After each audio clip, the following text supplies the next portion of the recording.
அமுதே தமிழே அழகிய மொழியே எனதுயிரே, சுகம் பல தரும் தமிழ் பா, சுவையோடு கவிதைகள் தா, தமிழே நாளும் நீ பாடு.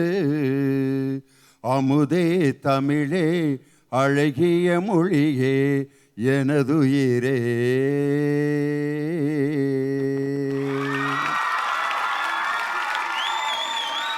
தமிழுக்கும் நாட்டுப்பற்றுக்கும் இந்த உலகத்திற்கே எடுத்துக்காட்டாக திகழ்ந்து கொண்டிருக்கும் வீரம் செறிந்த வேலூர் மாநகரத்தில் பேச்சு திருவிழாவின் படப்பிடிப்பு.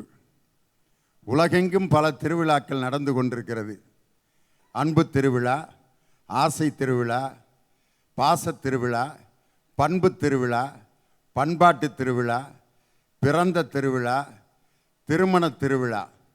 எத்தனை திருவிழாக்கள் நடந்தாலும் பேச்சாளர்களுக்கென்று ஒரு திருவிழா இதுவரை யாரும் நடத்தியதில்லை. அதை முதலாக நினைத்து நடத்திய பெருமை பேச்சாளர்களுக்கெல்லாம் பேச்சாளராக, கலைஞர்களுக்கெல்லாம் கலைஞராக, எழுத்தாளர்களுக்கெல்லாம் எழுத்தாளராக, அரசியல் தலைவர்களுக்கெல்லாம் தலைவராக விளங்கிய முத்தமிழறிஞர் டாக்டர் கலைஞர் அவர்களின் பெயரை தாங்கிய கலைஞர் தொலைக்காட்சி தான் பேச்சாளர்களுக்காக ஒரு திருவிழாவை நடத்தி, ஒரு நடிகனுக்கு எவ்வளவு முக்கியத்துவம் இந்த சமுதாயத்தில் கொடுக்கப்படுகிறதோ அதே அளவுக்கு பேச்சாளர்களுக்கும் கொடுக்கப்பட வேண்டும் என்ற நோக்கத்தில் உருவாக்கப்பட்ட நிகழ்ச்சி தான் தங்கம் அக்மார்க் நல்லெண்ணெய் வழங்கும் கலைஞர் தொலைக்காட்சியின் பேச்சு திருவிழா. நான் இந்த வேலூரை சுற்றி பார்த்துக்கிட்டு இருக்கும் பொழுது என் மனதை கவர்ந்த பல வரலாற்று சிறப்பு தலங்கள், உலக மக்கள் அனைவரையும் வியந்து பார்க்க வைத்த திருமலை கோடி என்ற ஸ்ரீபுரத்தில் அமைந்த பொற்கோயிலை பற்றிய காணொளி காட்சி இதோ உங்கள் முன்னால் திரையில். நீங்கள் பார்த்து கொண்டிருப்பது வரலாற்று சிறப்புமிக்க வேலூருக்கு பெருமை சேர்க்கும் ஸ்ரீபுரம் பொற்கோயில். திருப்பதியில் வாழும் வெங்கடேச பெருமானின் துணைவியார் நாராயணி அம்மாவின் உறைவிடம். 18 வகை நுழைவாயில்கள், ஸ்ரீ சக்கரத்தின் நடுவில் வட்ட வடிவில் 1500 கிலோ தங்கத்தால் உருவாக்கப்பட்ட திருக்கோவில். 3000 பசுமையான மரங்களின் தென்றல் காற்று, மனதுக்கு இதமளிக்கும் 1000 தீபங்கள். எளிமை உள்ள இடத்தில்தான் செல்வம் இருக்கும் என்ற பொருளில் இவ்வளவு செல்வச் செழிப்புள்ள மகாலட்சுமி குடிசையில்தான் அமர்ந்துள்ளார். எளிமையான வாழ்வு, சமூக பணி, இயற்கையை பாதுகாப்பதில்தான் இறைவன் இருக்கிறார் என்பதை உலகிற்கு எடுத்துக்காட்டும் கம்பீரமான திருத்தலம். ஏழையின் சிரிப்பில் இறைவனை காண வாருங்கள் ஸ்ரீபுரம் பொற்கோயிலுக்கு. வணக்கம். ஸ்ரீபுரம் பொற்கோயில் அதை பார்த்தோன்னா ஒவ்வொருத்தருடைய மனநிலையும் எப்படி இருந்துருச்சு அப்படின்னு நான் உங்கள் முகங்களை பார்த்து நான் கண்டுபிடிச்சிட்டேன். ஒரு சில பேர் 1500 கிலோ தங்கமா, அடாடா, ஒரு பவுன் வாங்கிறதுக்கே நம்ம இந்த பாடுபடுறோமே, 1500 கிலோ தங்கத்தை போய் கோயிலில் போய் இப்படி கொட்டி வச்சுருக்காங்களே அப்படின்னு நினப்பாங்க ஒரு சில பேர்.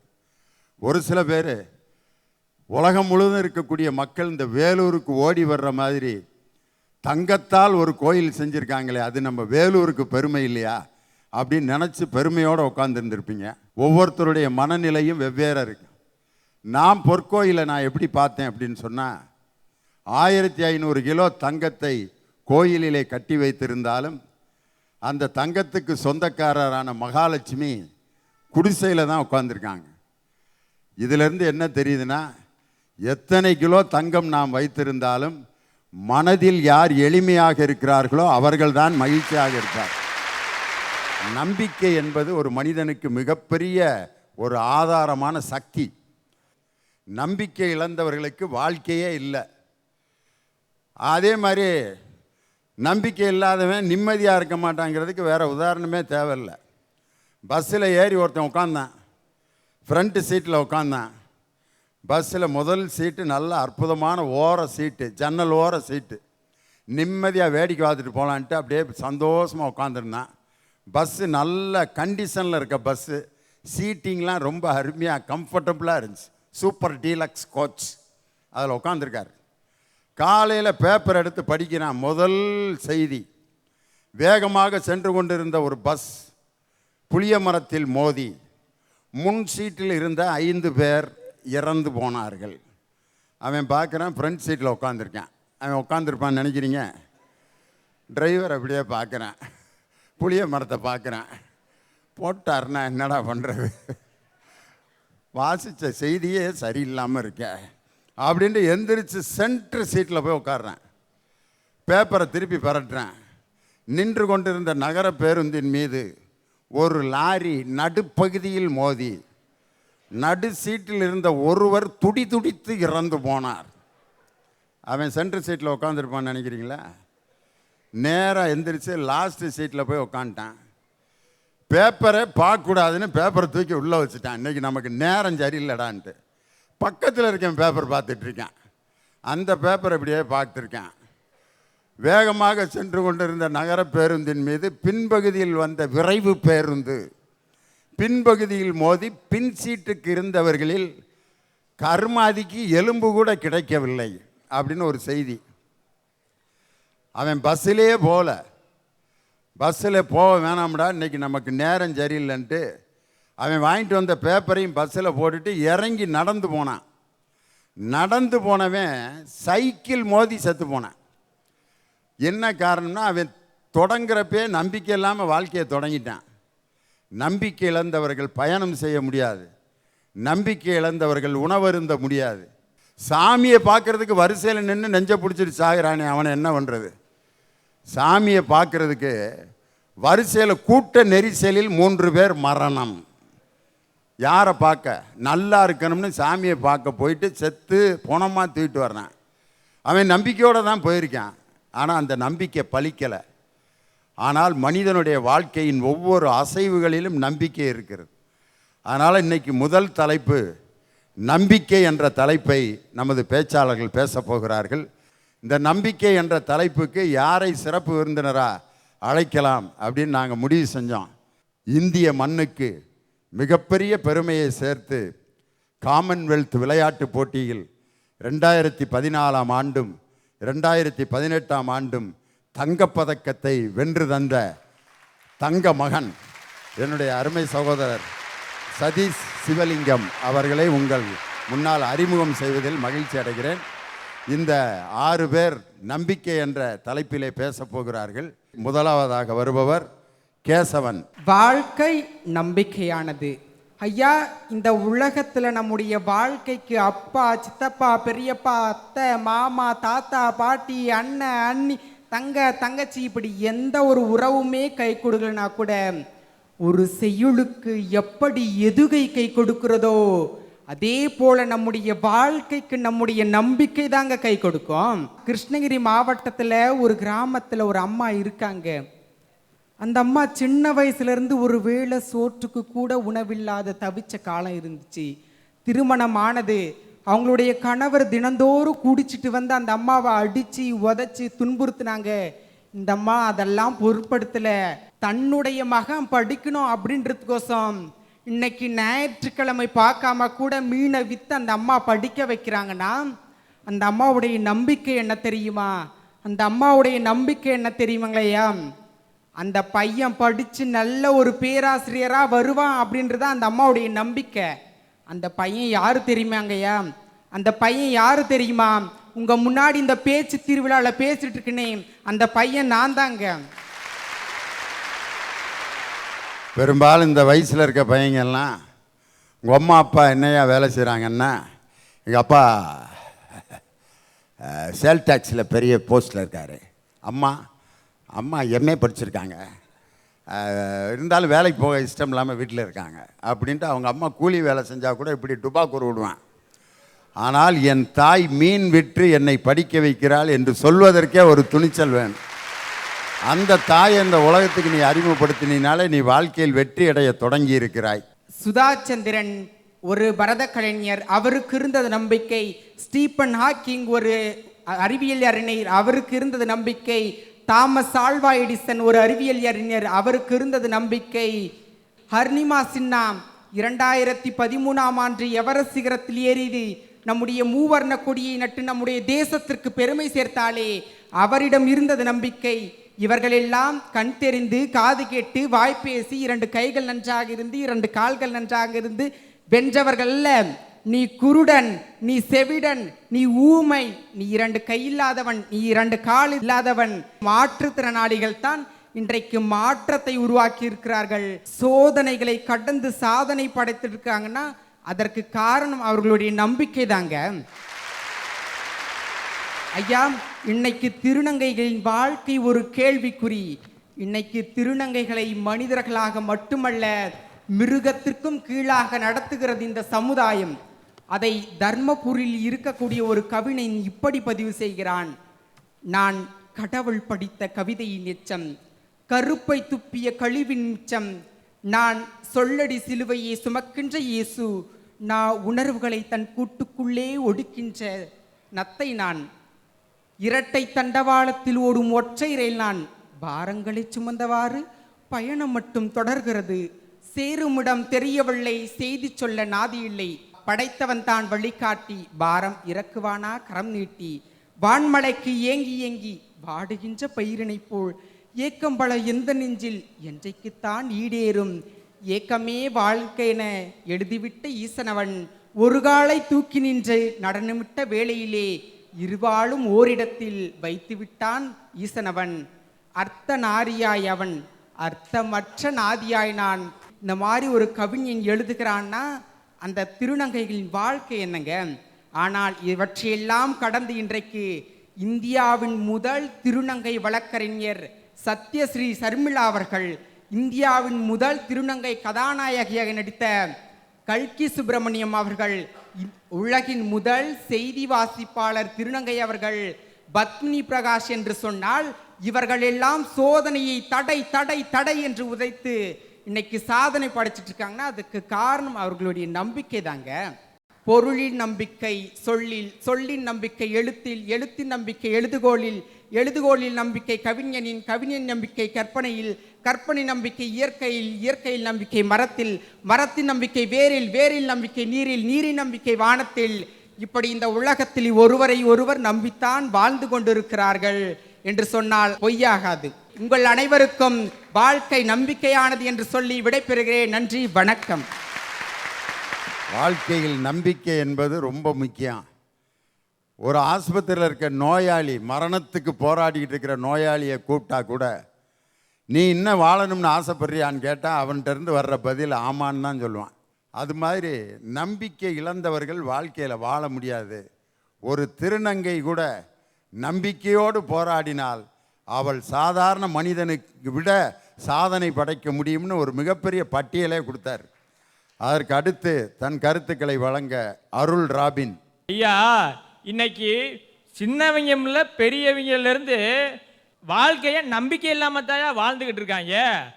பரீட்சைக்கு போன நேரத்தில் காலையில் நண்பன் வருவேன், என்ன மச்சான் படிச்சிட்டியாடா அப்படின்னு கேட்டேன்னு வச்சுக்க, ஒண்ணுமே படிக்கல மச்சான் அப்படின்னு சொல்ற நண்பனை நம்பி வாழ்ற வாழ்க்கை நம்பிக்கை ஏற்றதுங்க. உன் கூட 100 வருஷம் வாழணும்டா அப்படின்னு என் தலையில் அடிச்சு சத்தியம் பண்ற என் காதலியோட பேச்சை கேட்டு நான் நம்பி வாழ்ற வாழ்க்கை இன்னைக்கு நம்பிக்கை இல்லாம போயிடுச்சுங்க. அது மட்டுமா, யாரையோ நம்பி ஏமாந்துருக்காரு, இல்லாட்டி இவ்வளவு வேதனை வெளிப்படுமா? தலையில் அடிச்சு சத்தியம் பண்ணிட்டு ஏமாத்திட்டு போயிருக்கு பாருங்க. அது மட்டுமாங்க, நம்ம சந்தோஷமா இருக்கோம், நம்ம உறவினர்களோட நம்ம சந்தோஷத்தை பகிர்ந்துக்கிட்டா அவங்களும் சந்தோஷமா இருப்பாங்க அப்படின்ற ஒரு நல்ல எண்ணத்துல நாம சந்தோஷத்தை அவங்ககிட்ட பகிர்ந்துக்கிடுவோம்.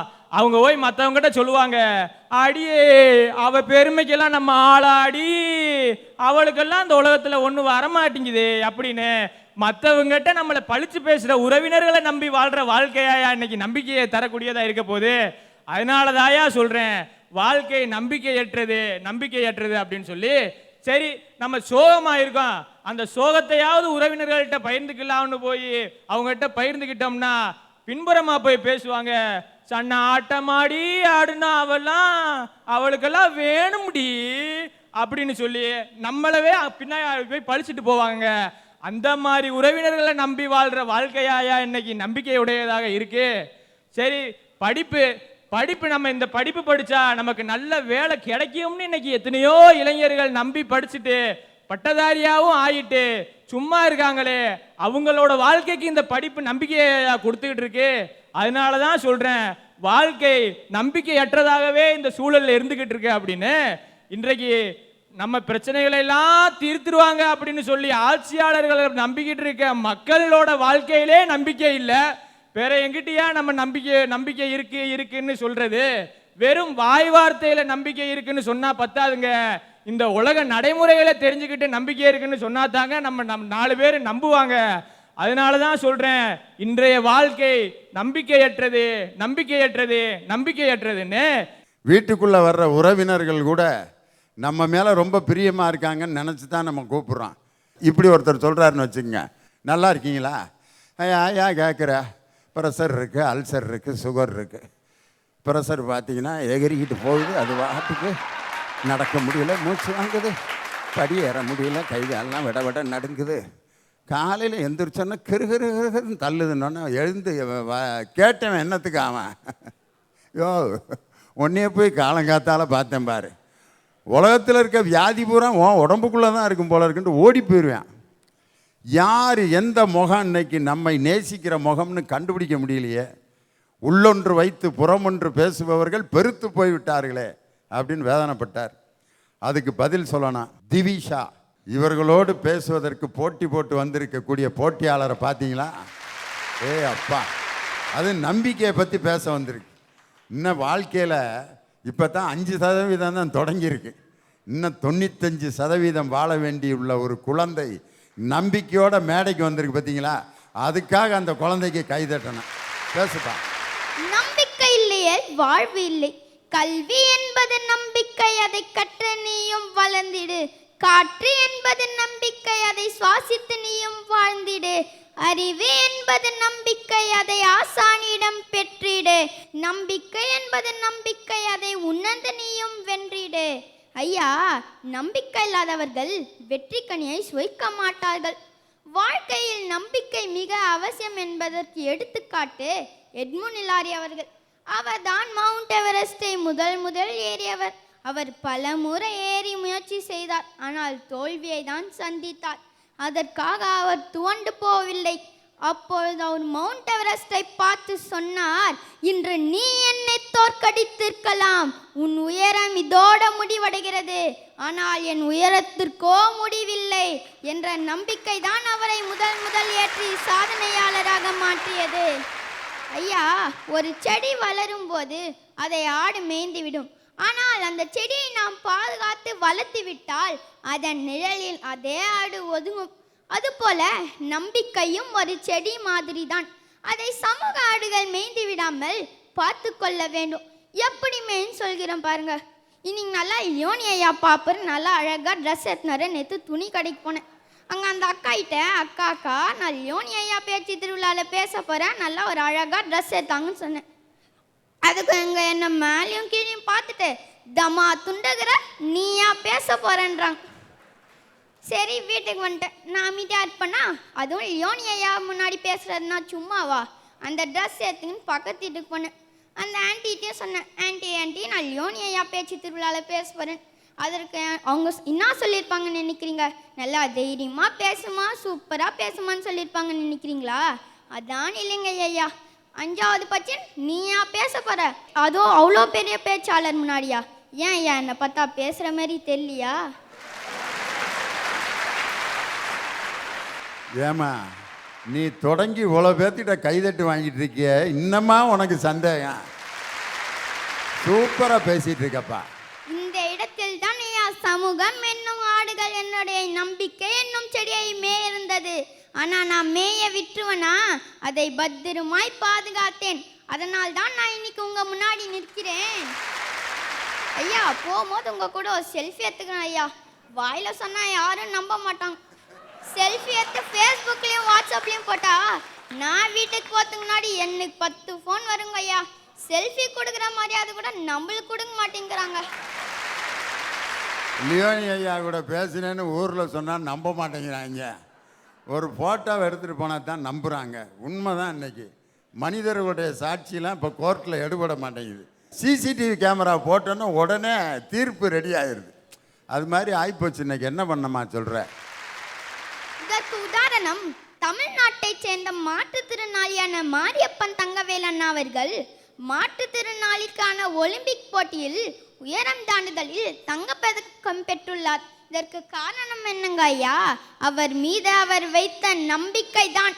ஏன், நம் வேலூர் மாவட்டத்தை சேர்ந்த ஒருவர் பளு தூக்குதல் போட்டியில் தங்கப்பதக்கம் வென்றுள்ளார். அவர் வேறு யாரும் இல்லை, இன்னைக்கு நம் முன்னாடி உட்கார்ந்திருக்காரே நம் சதீஷ் அண்ணா அவர்கள் தான். இதற்கு காரணமும் அவருடைய நம்பிக்கை தான். இப்போ என் கதைக்கு வரலாங்க ஐயா. நீங்கள் எங்கள் அம்மா அப்பா என் மேலே வைச்ச நம்பிக்கை தான் இன்றைக்கி நான் இந்த மேடு ஏறி நிற்கிறேன். எனக்கும் ஒரு நம்பிக்கை இருக்குது ஐயா. இப்போ நான் இன்னைக்கு பேசினதுக்கப்புறம் லியோனி ஐயா பேச்சு திருவிழா எங்கே நடந்தாலும் அங்கே திவிஷான்ற பேச்சாளர் இருப்பாங்கன்னு நினைக்கிறேங்க ஐயா. இது மட்டும் இல்லைங்க ஐயா, இன்னைக்கு நான் இந்த இடத்துல உட்காந்து பேசுறேன்னா நாளைக்கு உங்க இடத்துல உட்காந்து பேசுறேன்னு நினைக்கிறேங்க ஐயா. பாப்பா, என் பொழப்புக்கே வேண வச்சுட்டியா பாப்பா. உண்மையிலே உன்னுடைய நம்பிக்கையை நான் பாராட்டுறேன். இதே மாதிரி 5ஆவதோ 6ஆவதோ படிக்கும்போது பேசுறது கூட வாய்ப்பு இல்லாமல் கிடந்த லியோனிக்கு தான் இந்த சமுதாயம் இந்த நாற்காலியை கொடுத்துருக்கு. ஆனால் இந்த வயதில் இத்தனை ஆயிரம் மக்களுடைய கைதட்டை வாங்கிட்டு இருக்க நீ இந்த ஆசனம் அல்ல, இதைவிட பெரிய நாற்காலி உனக்காக காத்திருக்கிறது. அதனால் நம்பிக்கையா பேசு. மனிதா, புறப்படு உன் புத்துணர்ச்சியோடு, நடந்திட உன் நம்பிக்கையோடு. கைப்பையை வீட்டில் மறந்து விட்டு போனாலும் பரவாயில்லை, நம்பிக்கையை மட்டும் வீட்டில் வைத்து விட்டு போகாதீர்கள். நம்பிக்கை என்பது 7வது அறிவு, நம்பிக்கை என்பது அதிகபட்ச துணிவு. நம்பிக்கை இல்லாத ஒரே இடம் ஒன்றே ஒன்றுதான், கல்லறை. லட்சியம் என்னும் நிலத்தில் முயற்சி என்னும் விதை ஊன்றி, அதில் நம்பிக்கை என்னும் நீரை ஒவ்வொரு நாளும் ஊற்றி, அதில் வெற்றி என்னும் கனியை சுவைக்கும் போதுதான் வாழ்க்கை என்னும் ருசி தெரியும். எனவே வாழ்க்கை நம்பிக்கையானதே என்று கூறி எனக்கு நம்பிக்கையுடன் வாய்ப்பளித்த அனைவருக்கும் என் மனமார்ந்த நன்றி கூறி விடைபெறுகிறேன். நன்றி, வணக்கம். ஆஹா, உன்னை பார்க்கும்போது பராசக்தியில் சிவாஜி கணேசன் வசனம் பேசும்போது அவர் பேசிய முதல் வசனம் சக்சஸ். அதனால் அந்த சக்சஸ் என்ற வார்த்தையை சொன்ன சிவாஜி கணேசன் இன்னைக்கு உலகம் முழுவதும் புகழ்பெற்ற நடிகராக மாறினாரே, அது மாதிரி சக்ஸஸில் தொடங்கியிருக்க நீ. இந்த வேலூர் வெற்றியினுடைய நகரம். அதனால் அந்த நகரத்தில் உன்னுடைய பேச்சு இவ்வளோ பேர்த்திட்ட கைதட்டு வாங்கியிருக்கு. லியோனி எந்தெந்த மேடையில் பேசுவாரோ அங்கேயெல்லாம் டிவிஸாக இருப்பேன் அப்படின்னா என்ன அர்த்தம்னா, நீ போகிற இடத்துக்கெலாம் என்னையும் கூப்பிடு, பேச்சாளராக கூப்பிடுங்க, நான் உங்கள் பேரை காப்பாற்றுவேன். என்ன ஒரு கான்ஃபிடென்ஸ் பாருங்கள். சிறப்பு பட்டிமன்றம், தீபாவளி சிறப்பு பட்டிமன்றத்தில் ஒரு அணியில் பேச கூப்பிடுங்க, நான் பெரியவங்களுக்கு இணையாக பேசி காட்டுறேன் அப்படின்னு நம்பிக்கையோடு வந்திருக்கு. உண்மையிலே அந்த குழந்தை சொன்ன வாக்கியத்தில் எனக்கு ரொம்ப பிடிச்சது, காற்றை சுவாசிக்கும் போது காற்றை நம்ம நம்புகிறோம், அதை நம்பலைன்னா நம்ம உயிரோடு இருக்க முடியுமா? அழகாக பேசினாங்க. அதற்கு அடுத்து பேச வருபவர் தங்கமுத்து. ஐயா, வாழ்க்கைன்றது என்ன? பிறக்கிற நாளுக்கும் இறக்கிற நாளுக்கும் இடைப்பட்ட நாட்களை வாழ்வதுதான் வாழ்க்கை. இந்த வாழ்க்கை நம்பிக்கையானதா நம்பிக்கையற்றதான்னு கேட்டா நிச்சயமா சொல்லுவேன், இந்த வாழ்க்கை அப்படிங்கிறது நம்பிக்கையற்றது தான். இன்னைக்கு நம்பிக்கை தான் வாழ்க்கை அப்படின்னு பேச வந்திருக்கிற எல்லாரும் வீட்டை விட்டு இந்த ப்ரோக்ராமுக்கு வரும்போதோ இல்லை வெளியே கிளம்பும் போதோ எல்லாரையும் நம்பி வீட்டை திறந்து வச்சுட்டு வராங்களா, இல்லை யாரும் நம்பாம இழுத்து பூட்டிட்டு வராங்களா? இன்னைக்கும் எல்லோரும் வீட்டை விட்டு கிளம்பும் போது வீட்டை இழுத்து பூட்டிட்டு வரோம் அப்படின்னு சொன்னா இந்த வாழ்க்கையில எங்கெங்கயா இருக்குது நம்பிக்கை? பூட்டுறது மட்டும் இல்லை, பூட்டின பிறகு 2 தடவை இழுத்து பார்த்துட்டு வருவான் பாருங்க. அட, வீட்டை பூட்டுறது கிடந்துட்டு போதியா, சாமிக்கு பக்கத்தில் இருக்க உண்டியலை பூட்டி வச்சுருக்கான். சாமி கண்ணீர் விட்டு அழுவுது. ஏன்டா நான் திருடிடுவேன்னு நினச்சாடா பக்கத்தில் இருக்க உண்டியலை பூட்டுறீங்க. அப்போ அவன் சொல்கிறான் சாமிகிட்ட, உன் மேலே நம்பிக்கை இருக்குது, உன் பேரை சொல்லி உள்ளே உட்காந்துருக்காங்க பாரு, அவனுக்கு அடிச்சுட்டு போயிடுவாங்க அப்படின்ட்டு. சாமிக்கு பக்கத்தில் இருக்க உண்டியலை கூட விட்டுருங்க, சாமியவே திருடிட்டு போயிருக்காங்க பாருங்க வேற ஊருக்கு. அப்போ அந்த தூக்கிட்டு போகிறப்ப அந்த சாமி என்ன நினச்சிருக்கு யோசனை பண்ணி பாருங்க. திருடங்க சாக்கில் வச்சு இழுத்துட்டு போகிறப்ப அந்த சாமி எல்லா பேரும் கஷ்டங்களை என்கிட்ட தாண்டா வந்து சொல்லுவாங்க. என்னையவே சாக்கில் போட்டு தூக்கிட்டு போனால் நான் என் கஷ்டத்தை எவன்டடா போய் சொல்கிறது அப்படின்னு சாக்குக்குள்ளே இருக்க சாமி எவ்வளோ வேதனைப்பட்டிருக்கேன். ஏன் இன்னைக்கு சம்பாதிக்கிற பணத்தை கூட பேங்க்ல சேஃப்டியா போட்டு வைக்கிறோம். ஏன் வீட்டில் வச்சா எவனோ ஒருத்தன் திருடிட்டு போயிடுவாங்கிற நம்பிக்கை இல்லாத தன்மை தான் அதற்கு காரணம். ஐயா இதெல்லாம் பண்ணிட்டு வாழ்க்கை நம்பிக்கை தான் பேச வந்திருக்காங்க. இவங்களை என்ன சொல்றதுன்னு எனக்கு தெரியல. ஐயா மீனவர்களினுடைய வாழ்க்கை இன்னைக்கு எப்படி இருக்குது? தரைமேல் பிறக்க வைத்தாய், எங்களை தண்ணீரில் மிதக்க வைத்தாய் என்ற பாடல் வரிகளுக்கு ஏற்றாற் போலே அன்றாடம் தண்ணீரிலே மிதந்து செத்து செத்து பிழைக்கிறானே அவன்தான் மீனவன். அவனுக்கு ஒருபுறம் இயற்கையினுடைய சீற்றம், மறுபுறம் செயற்கையான மனிதர்களுடைய கோர ஆட்டம். இப்படி மீனவர்கள் தண்ணீர் மேல் மிதந்து கொண்டிருக்கிறார்கள். அவர்களுடைய குடும்பம் இன்று கண்ணீரில் மிதந்து கொண்டிருக்கிறது என்று சொன்னால், கடலுக்கு போன என் புள்ளையும் புருஷனும் 10 நாளா வரலையேன்னு கதறி அழுகிற தாயிடம் கேட்டு பாருங்கள், இந்த வாழ்க்கை நம்பிக்கையானதா நம்பிக்கையற்றதா என்று நமக்கு தெரியும். ஐயா இன்னைக்கு சமீபத்தில் கூட நாகூர் தர்கா முன்னாடி ஒரு வயதான பாட்டி செத்து கிடக்கிற காட்சியை நம் கண் முன்னாடியே கண்டிருந்தோம். எத்தனையோ மனிதர்கள் அதை பார்த்து விட்டு நடந்து செல்கிறார்கள். ஒரு சில நல்ல உள்ளங்கள் அதை பார்த்து அவருடைய சடலத்தை அந்த வீட்டிற்கு அனுப்பி வைக்கிறார்கள்.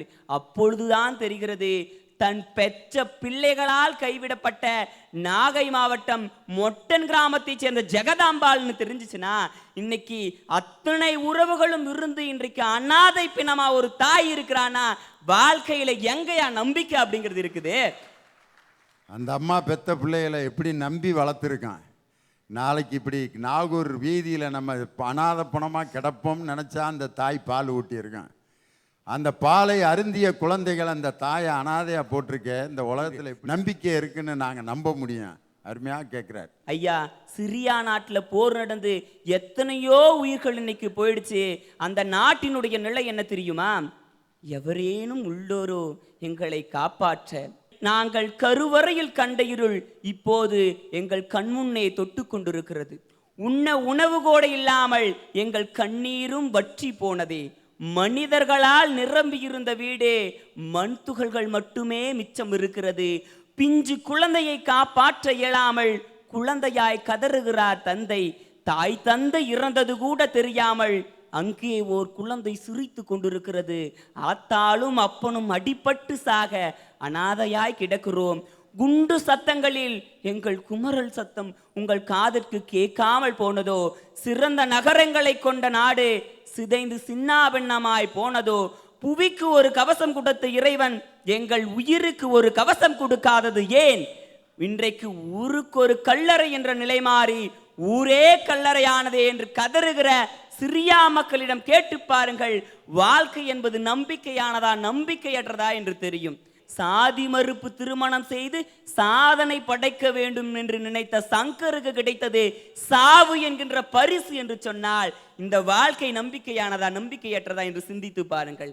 அடுத்த வேளை உணவிற்கு வழி இல்லாமல் அடுத்தவர்களிடம் கையேந்தி கொண்டே தெரு தெருவாக ஓடிக்கொண்டிருக்கிற நாடோடிகளிடம் கேட்டு பாருங்கள், வாழ்க்கை என்பது நம்பிக்கையானதா நம்பிக்கையற்றதா என்று தெரியும்.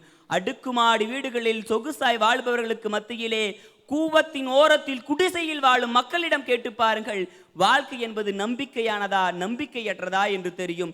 உறவுகளால் கைவிடப்பட்டு கொற்ற மலையில இறங்குற இடமில்லாமல் கோணிப்பையில் சுருகி கொண்டு வாழ்கிற மக்களிடம் கேட்டு பாருங்கள், வாழ்க்கை என்பது நம்பிக்கையானதா நம்பிக்கையற்றதா என்று தெரியும் என்று சொல்லிக்கொண்டே இந்த வாழ்க்கை என்பது என்னை பொறுத்தவரை நம்பிக்கை அற்றதே என்று சொல்லி விடைபெறுகிறேன். நன்றி, வணக்கம். வாழ்க்கையில் நம்பிக்கை இல்லாமல் மனிதர்கள் வாழ்ந்து கொண்டிருக்கிறார்கள்னு ஒரு பெரிய லிஸ்ட் கொடுத்தார். அறிஞர் பெர்னாட் ஷா என்ன செய்வாராம், வீட்டுக்குள்ளே போன பிற்பாடு வீட்டை லாக் பண்ணிட்டு உள்ளே உட்காந்துருப்பாராம். எல்லாரும் நக்கல் பண்ணியிருக்காங்க, என்னையா கிறுக்கனா இருக்க, எல்லாம் வீட்டை விட்டு வெளியில் போகிறப்ப தான் பூட்டு போட்டு போவாங்க, நீ வீட்டுக்குள்ளே போய் உட்காந்துக்கிட்டு பூட்டு போட்டிருக்கிய. ஆனால் வீட்டை விட்டு போகிறப்ப வீட்டை திறந்து போட்டு போவாராம் பெர்னாட் ஷா. அப்போ என்னையா நீ ஏட்டிக்கு பூட்டியாக இருக்க, வெளியில் போகிறப்ப திறந்து போட்டு போகிற, வீட்டுக்குள்ளே நீ உட்காந்துருக்கும்போது பூட்டிட்டு உட்காந்துருக்கேன்ட்டு. அப்போ பெர்னாட் ஷா சொன்ன பதில், என்னை விட மிகப்பெரிய சொத்து இந்த உலகத்தில் எனக்கு எதுவும் தெரியவில்லை, அப்படிப்பட்ட சொத்துன்னு ஒன்று இருந்தால் அதை நான் வீட்லேயும் வச்சுக்கிறது இல்லை அப்படின்னு சொன்னார். அதற்கு அடுத்து பேச வருபவர் சிவசங்கரி. ஐயா, வாழ்க்கையினாலே நம்பிக்கை, நம்பிக்கையினாலே வாழ்க்கை. அன்று முடியாது என்று வள்ளுவன் நினைத்திருந்தால் நமக்கு உலக பொதுமறை கிடைத்திருக்காது. முடியாது என்று கரிகால சோழன் நினைத்திருந்தால் நமக்கு கல்லணை கிடைத்திருக்காது. பிரிட்டிஷ் ஏகாதிபத்தை எதிர்க்க முடியாது என்று காந்தியடிகளும் சுதந்திர போராட்ட வீரர்களும் நினைத்திருந்தால் நமக்கு சுதந்திரம் கிடைத்திருக்காது. ஏன் முடியாது என்று விக்ரம் சாராபாய் நினைத்திருந்தால் இன்று விண்வெளிக்கு நம்மால் செயற்கைக்கோளை ஏவி இருக்க முடியாது. ஒரு உழவன் முடியாது என்று நினைத்திருந்தால் இன்று ஒரு வேளை உணவு கூட நம்மால் உண்டு இருக்க முடியாது என்பதுதான் நிதர்சனமான உண்மை. சாதாரண வயிற்று வலிக்கு புரண்டு புரண்டு அழகக்கூடிய பல குழந்தைகளுக்கு மத்தியில அன்னைக்கு தன்னால இந்த உலகத்தை பார்க்க முடியலனாலும் பரவாயில்ல, இந்த உலகமே தன்னை திரும்பி பார்க்க வேண்டும் என்பதற்காக, தன்னால் பேச முடியவில்லை என்றாலும் இந்த உலகமே தன்னை பற்றி பேச வேண்டும் என்பதற்காக, தன்னால் கேட்க முடியவில்லை என்றாலும் கூட இந்த உலகத்தினுடைய 8வது அதிசயத்தில் இடம் பிடிச்சிருக்காங்கன்னா அவங்க தாங்க ஹெலன் கில்லர். அவங்க கிட்ட போய் கேட்டு பாருங்கய்யா, நம்பிக்கை, வாழ்க்கையில நம்பிக்கை என்றது இருக்கா இல்லையான்னு சொல்லிட்டு அவங்க சொல்லுவாங்க. 48 பிராமணர்கள் சேர்ந்து 48 நாட்கள் யாகம் இருக்கிறாங்க. அப்படி 48 நாட்கள் யாகம் இருந்து அந்த கடவுளை அவமதிச்சு பேசி அந்த மனிதர் அதே 48 நாட்களுக்குள்ள இறந்து போகணும் அப்படின்னு சொல்றாருங்கய்யா. அப்படி சொல்றப்போ அந்த மனிதர் சொல்றாரு, எல்லாம் அவங்க நம்பிக்கைப்படி ஆகட்டும் சொல்லிட்டு 48 நாட்கள் அவங்க யாகம் இருந்ததற்கு விளைவு என்ன தெரியுமா? அந்த 48 பேரும் இறந்ததற்கு பிறகுதான் இந்த மனிதர் இறந்திருக்கிறார். அந்த மனிதர் சொன்னது, அந்த மனிதர் தன் மேல நம்பிக்கை வச்சாரு, ஆனா அந்த 48 பேரும் கடவுள் மேல நம்பிக்கை வச்சாங்க. அந்த மனிதர் வேற யாரும் கிடையாது, ஈரோட்டு கிழவன் தந்தை பெரியார் என்று தாங்க சொல்றேன்.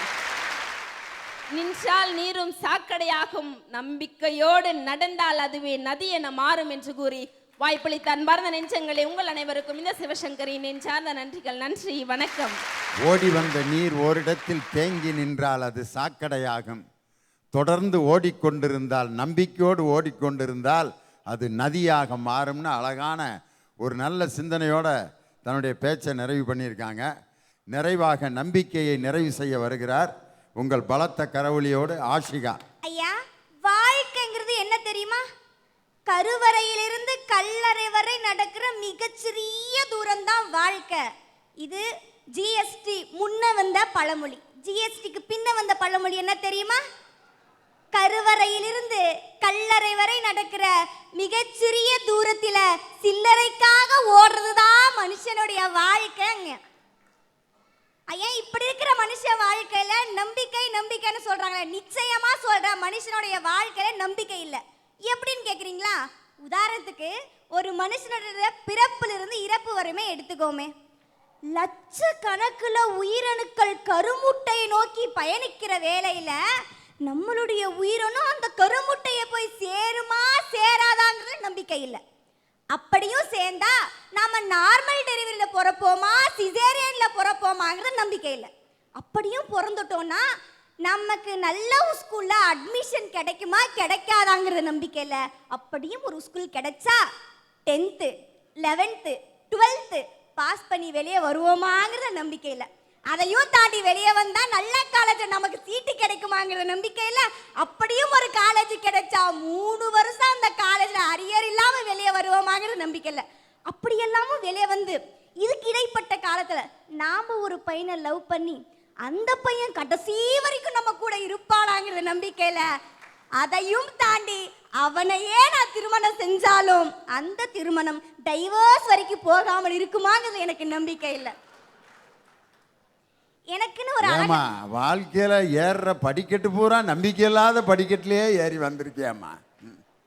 எனக்குன்னு அழகான ஒரு சொந்த வீடு கட்டி என் புள்ள குட்டிகளை நல்லா பெருசாக்கி ஆளாக்கி வளர்த்து கடைசியில அந்த பிள்ளைங்க என்ன உட்கார வச்சு சோறு போடுவாங்களாங்கிறது எனக்கு நம்பிக்கை இல்லை. ஐயா, இப்ப சொன்னிய அது வாஸ்தவமான பேச்சுமா. ஐயா, தலைவலின்னு சொல்லி டாக்டர் கிட்ட போனா எனக்கு ட்ரீட்மெண்ட் பார்க்குற டாக்டர் மருத்துவம் படித்த டாக்டர் தானாங்கிறது எனக்கு நம்பிக்கை இல்லை. ஐயா, என் கூட இருக்கிற நண்பர்கள் எனக்கு உண்மையா இருக்கிறாங்களான்றது நம்பிக்கை இல்லை. என்னை சுற்றி இருக்கிற உறவுகள் என்னை ஏமாற்ற மாட்டாங்கிறது எனக்கு நம்பிக்கை இல்லை. நேத்து வரைக்கும் எனக்கு நாளைக்கு உணவு கிடைக்குமாங்கிற நம்பிக்கை இல்லை, இன்னைக்கு எனக்கு தண்ணி கிடைக்குமாங்கிற நம்பிக்கை இல்லை, நாளைக்கு நான் சுவாசிக்க கூட காற்று கிடைக்குமாங்கிற நம்பிக்கை இல்லை. இன்னும் சிம்பிளா சொல்லணும்னா ஐயா இன்னைக்கு இருக்கிற அரசாங்கம் நாளைக்கு இருக்குமாங்கிற நம்பிக்கை இல்லை. நித்திய கண்டம் பூரண ஆயுசு அப்படிதான் ஓடிக்கிட்டு இருக்கு வண்டி. இப்ப இருக்கிற 2000 ரூபாய் நோட்டு நாளைக்கு இருக்குமாங்கிறதுல எனக்கு நம்பிக்கை இல்லை.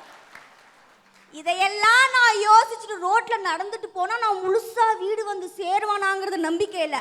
அப்படியும் ஒருவேளை நான் இறந்துட்டா சுடுகாட்லயாச்சும் எனக்கு இடம் கிடைக்குமா என்பதில் எனக்கு நம்பிக்கை இல்லை. இப்படி ஒவ்வொரு விஷயத்திலுமே எனக்கு நம்பிக்கை இல்லைங்கும் போது வாழ்க்கையில மட்டும் எனக்கு எங்கேயா நம்பிக்கை இருக்குன்னு சொல்ல போறாங்க. இதை விட ஒன்று, நெக்ஸ்ட் எக்ஸாம்னு ஒன்று கொண்டு வந்து மருத்துவ மேல் படிப்பு முதுகலை மருத்துவ படிப்பிற்கே நீங்க தடை போட்டிருக்கிறாங்கன்னா இந்த சமுதாயத்தின் மீது எங்களுக்கு என்ன நம்பிக்கை இருக்க முடியும்னு கேட்கிறேன். ஐயா, சோமாலியாங்கிற ஒரு நாடு அழிந்து வரக்கூடிய நாடுகளின் முதலிடத்தில் இடம் பிடிச்சிருக்கு. ஏன் தெரியுமா? ஒருவேளை உணவு இல்லை என்பதற்காக அந்த தேசம் அழியவில்லை, ஒருவேளை கூட உணவு இல்லை என்பதற்காகத்தான் அந்த தேசம் அழிந்திருக்கிறது. இந்த நிலைமை நாளை என்னுடைய தேசத்திற்கும் வராது என்று என்னால் உறுதியாக சொல்ல முடியவில்லை, பயமாக இருக்கிறது. எல்லா வளங்களும் பெற்ற நாடுன்னு நம்ம பேசிட்டு இருக்கோமே, இன்னைக்கு நம்மளுடைய வளங்கள் எங்க தெரியுமா போயிட்டு இருக்கு? 30,000 ரூபாயை கொடுத்து ஏசி வாங்க தெரிந்த நமக்கு 30 ரூபாயை கொடுத்து ஒரு மரக்கன்று வாங்க மறந்துட்டோமே. இன்னைக்கு வருங்கால இந்தியா இளைஞர்கள் கையில் தான் இருக்கிறது என்று பெரியவர்கள்லாம் சொல்லிட்டு போனாங்க. இன்னைக்கு நம்மளுடைய இளைஞர்கள் கையில என்ன தெரியுமா இருக்கு? இன்னைக்கு ஸ்மார்ட் போனும் 4 காப்பி ரெசியூமும் கையில வச்சிட்டு இருக்காங்க. தேசத்தை காக்க வேண்டிய என்னுடைய பிள்ளைகள் எல்லாம் இன்னைக்கு பப்ஜி கேம் விளையாடிட்டு இருக்காங்கன்னா நான் என்னுடைய இந்தியாவை பற்றி கவலைப்படவில்லை, என்னுடைய இளைஞர்கள் எதிர்காலத்தை பற்றி தான் வருத்தப்படுகிறேன்.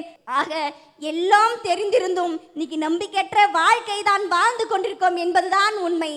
சாகும் போதும் தமிழ் படித்து சாக வேண்டும், எந்தன் சாம்பலிலும் தமிழ் மணிந்து வேக வேண்டும் என்று கூறி வாய்ப்படைத்தமைக்கு நன்றி கூறி விடைபெறுகிறேன். நன்றி, வணக்கம். வாழ்க்கையில் தொடக்கத்திலிருந்தே நம்பிக்கை இல்லாமல் நம்ம வாழ்ந்துட்டு இருக்கோன்ட்டு ஒவ்வொரு படிநிலைகளாக நம்பிக்கையை பற்றி சொல்லிக்கிட்டே வந்தாங்க. இன்னைக்கு உலகமே நம்பிக்கையின் அடிப்படையில் வாழ முடியல. யார் நல்லவங்க, யார் கெட்டவங்க, யார் உண்மை பேசுகிறார்கள், யார் பொய் பேசுகிறார்கள், இந்த சாமி நமக்கு நல்லது செய்யுமா, அந்த சாமி நமக்கு நல்லது செய்யுமா, அந்த சாமிகிட்ட போனால் நம்ம துன்பம் தீருமா அப்படின்னு முடிவெடுக்கிறதுக்குள்ளே இந்த ஆசாமி செத்தே போயிடுறான். ஒவ்வொரு இடத்துலையும் இன்றைக்கி நம்பிக்கை இல்லாத சூழ்நிலை. ஒரு காலத்தில் எப்படி இருந்துச்சு, ட்ரெயின்லாம் போயிட்டு இருக்கும் பொழுது வாங்கண்ணா அண்ணா எந்த ஊர், திண்டுக்கல்ண்ணா, நீங்கள் நானும் திண்டுக்கல், எந்த ஏரியா, நான் திண்டுக்கல்லா, 4 நேரம், நான் 4 நேரம் தான்யா வாங்க, யார் ஆடாடாடாடாடா நீயா, புளிச்சோறு எலுமிச்சம்பழ சோறுக்கு போகுது, எலுமிச்சம்பழ சோறு புளிச்சோறுக்கு போகுது, தயிர் சோறு 2 பேர்த்துக்கும் சேர்ந்து போகுது, இந்த தட்டு அங்கே போகுது, அந்த தட்டு இங்கே போகுது, அவன் சோறை இவன் சாப்பிட்றான், இவன் சோறை அவன் சாப்பிட்றான், இவன் அவனுக்கு வாங்கி தர்றான், அவன் குழந்தைய தூக்கி இவன் மடியில் உட்கார வச்சுருக்கான், இந்த குழந்தைய அந்த மடியில் உட்காந்துருக்கு, அவன் வீட்டில் இருக்க ஒரு பொம்பளை பிள்ளை இவனுக்கு பக்கத்தில் உட்காந்துருக்கு, இவன் கூட்டிகிட்டு வந்த பொம்பளை பிள்ளை அந்த குடும்பத்தோட உட்காந்துருக்கு. இது எப்போ? 30-40 வருஷத்துக்கு முன்னாடி. இன்னைக்கு ட்ரெயினில் எழுதி போட்டிருக்கான், தெரியாத நபர்கள் சாக்லேட் கொடுத்தால் வாங்க வேண்டாம். சாக்லேட் கொடுத்தா கூட வாங்க வேணாம்னா அப்போ யாரோ ஒருத்தன் சாக்லேட் கொடுத்து ஒருத்தனை கொன்று நகையை அத்துட்டு போயிருக்கான். ஒரு சாக்லேட்டில் கூட மனுஷனை நம்ப முடியாத ஒரு சூழ்நிலை இன்னைக்கு வந்திருக்கு. சோத்தை பரிமாறிய மனித இனம் சாக்லேட்டை பரிமாற முடியாமல் இன்னைக்கு நம்பிக்கை இல்லாமல் வாழ்ந்துக்கிட்டு இருக்கு. ஆனால் இதுக்கு மத்தியில் நம்ம முடிவெட்ட போகிறோம். முடிவெற்றவர் கையில் இருக்க அந்த கத்தி உலகத்திலே பதமான கத்தி அதுதான். ஆனால் அவர் நம்மளுக்கு சவரம் பண்ணுற இடத்துல இந்த இங்கனை கொண்டு வந்து வைக்கிறார். எனக்கு ஒரு ஆள் அப்படி தான் வந்து சவரம் பண்ணுறான், முடி வெட்டுறான். அவர் வந்து அந்த வேலையை ரொம்ப அற்புதமாக செய்கிறாரு. இன்றைக்கி அவர் கை வச்சா தான் என் தலை கொஞ்சமாவது பார்க்குற மாதிரி இருக்கேன். கொஞ்சம் அவர் ஏதாவது ஏட்டிக்கு பூட்டியாக விட்டாருன்னா சப்பி போட்ட பணம் கொட்ட மாதிரி ஆயிரும். அந்த கத்தியை கழுத்துக்கிட்ட கொண்டு வர்றப்ப அவர் நம்மளை அறுத்துருவாருங்கிற நம்பிக்கையோடு இருந்திருந்தா அந்த சகோதரன்ட்ட நான் தலையை காட்ட முடியுமா, கழுத்தை காட்ட முடியுமா? முடியாது. நம்பிக்கை தான் வாழ்க்கை. நம்பிக்கைங்கிற எழுத்தை, அந்த வார்த்தையை பிரித்து பாருங்க. அதில் எத்தனை வார்த்தைகள் இருக்கு பாருங்க. நம் அப்படின்னு ஒரு வார்த்தை இருக்கு. நம்முனா என்ன அர்த்தம்னா நாங்கள் அப்படின்னு அர்த்தம். நம்பி அப்படின்னு ஒரு வார்த்தை இருக்கு. நம்பினா என்ன அர்த்தம்னா ஒரு பையன், தம்பின்னு அர்த்தம். அதே மாதிரி இன்னொரு வார்த்தை இருக்கு, நம் கைன்னு ஒரு வார்த்தை இருக்கு. ஆனால் அதில் இருக்கக்கூடிய வார்த்தைகளிலே சிறந்த வார்த்தை எதுன்னா கை என்ற வார்த்தை. ஒரு மனிதனுக்கு கையை போன்ற ஒரு அற்புதமான செயலை செய்வது நம்பிக்கை. யானையின் பலம் எதிலே தும்பிக்கையிலே, மனிதனோட பலம் எதிலே நம்பிக்கையிலே என்று சொன்னார். நம்பிக்கைங்கிறது எந்த இடத்துல ஒரு மனிதனுக்கு ரொம்ப வேதனையை தருதுன்னா, நம்ம ரொம்ப ஆழமாக ஒருத்தரை நம்பி அந்த நம்பிக்கை துரோகமாக மாறும் பொழுதுதான் ஒரு மனிதன் மிருகமாக மாறுறான். நம்பிக்கை துரோகத்தை மட்டும் எந்த மனிதனாலும் ஜீரணிக்கவே முடியாது. நம்பிக்கை துரோகத்தை ஏன் ஜீரணிக்க முடியலன்னா, மனிதனுடைய அஸ்திவாரமே நம்பிக்கை தான். இன்னைக்கு ஒரு தெருவில் கரண்ட்டு கட் ஆயிடுச்சு. ஒரு தெருவில் கரண்ட்டு கட் ஆயிடுச்சு. கரண்ட்டு கட்டானா போய் இபி ஆஃபீஸில் எழுதி வைக்கணும். ஆனால் ஒருத்தர் போய் எழுதி வைக்க போனார். எப்படி எழுதி வைக்க போனார்னா, கையில் குச்சி அப்படியே தட்டிக்கிட்டே இபி ஆஃபீஸுக்கு போயிட்டார். போய் அந்த ஃபியூஸ் ஆஃப் கால் எந்த இடத்துல இருக்குன்னு தட்டி ஃபியூஸ் ஆஃப் கால் எழுதி வைக்கிறாரு, எங்கள் தெருவுக்கு கரண்ட் வரலன்ட்டு. அவருக்கு பார்த்தா கண்ணு தெரியல. கண் தெரியாத ஒரு மாற்றுத்திறனாளி கரண்ட்டு கட் ஆயிருச்சுன்னு மக்கள் சொன்னதை கேட்டுட்டு போய் இபி ஆஃபீஸில் எழுதி வைக்கிறாருன்னா, அவருக்கு வெளிச்சம் வேணும்னா எழுதி வைக்கிறாரு? இல்லை, தன்னை சார்ந்த மக்கள் வெளிச்சத்தில் வாழ வேண்டும் என்பதற்காக கண் தெரியாத மாற்றுத்திறனாளி அந்த இடத்துல போய் ஃபியூஸ் ஆஃப் கால் எழுதி வைக்கிறாரு. இந்த நம்பிக்கையுள்ள மனிதர்கள் இருப்பதால் தான் இந்த உலகமே இன்னைக்கு வாழ்ந்து கொண்டிருக்கிறது. பல தடைகள் வந்தாலும் அதை நீந்தி எவன் நம்பிக்கையோடு வாழ்க்கையில் முன்னேறுகிறானோ அவன்தான் வாழ்க்கையில் வெற்றியடைய முடியும். இன்னைக்கு எல்லா நிலைகளிலும் மனிதன் நம்பிக்கை என்ற ஆயுதத்தோடு வாழ்வதுதான் இந்த உலகத்தினுடைய மிகப்பெரிய வெற்றி. இந்த வேலூருக்கு பெருமை சேர்த்து கொண்டிருக்கக்கூடிய, வேலூரில் முதல் சுதந்திர போராட்டத்தை நடத்தி காட்டிய அந்த சிப்பாய்கள் விட்ட அந்த மூச்சு காற்றுதான் இன்று நாம் சுதந்திர காற்றாக சுவாசித்து கொண்டிருக்கிறோம். அந்த நம்பிக்கை இன்னைக்கு மனிதனிடம் இல்லாவிட்டால் எந்த மனிதனும் சுதந்திரமாக ஒருவர் பக்கத்தில் இன்னொருவர் அமர முடியாது. எந்த ஜாதியாக இருந்தாலும், அரசியல் கட்சியாக இருந்தாலும், அவனை நம்பி பக்கத்தில் உட்கார வைக்கணும்னா அதுக்கு என்ன காரணம்னா, பக்கத்தில் உட்கார்ந்திருப்பவன் என்ன ஜாதி, என்ன அரசியல் கட்சி, எந்த மதமாக இருந்தாலும் அவன் தமிழன். தமிழன் இன்னொரு தமிழனுக்கு துரோகம் செய்ய மாட்டான், இன்னொரு தமிழனை அழிக்க மாட்டான்ங்கிற நம்பிக்கை தான் நம் அனைவரையும் இந்த அரங்கத்திலே அமர வைத்திருக்கிறது என்று சொல்லி, நம்பிக்கையோடு வாழ்வோம். நம்பிக்கை தான் வாழ்க்கையின் லட்சியம், நம்பிக்கை தான் வாழ்க்கையின் அடித்தளம் என்று இந்த விவாதத்தை நிறைவு செய்து, நம்பிக்கை என்ற தலைப்பில் வெற்றி பெற்ற பேச்சாளர்களை இப்பொழுது சிறப்பு விருந்தினர்கள் அறிவி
வேறு மாதிரி ஒரு எக்ஸ்பீரியன்ஸ் இருந்தது இங்கே வந்தது. ஏன்னா ஃபர்ஸ்ட் டைம் நான் இந்த மாதிரி ஒரு பேச்சு போட்டி, அப்புறம் இந்த மாதிரி ஒரு மேடையை நான் சந்திக்கிறேன்.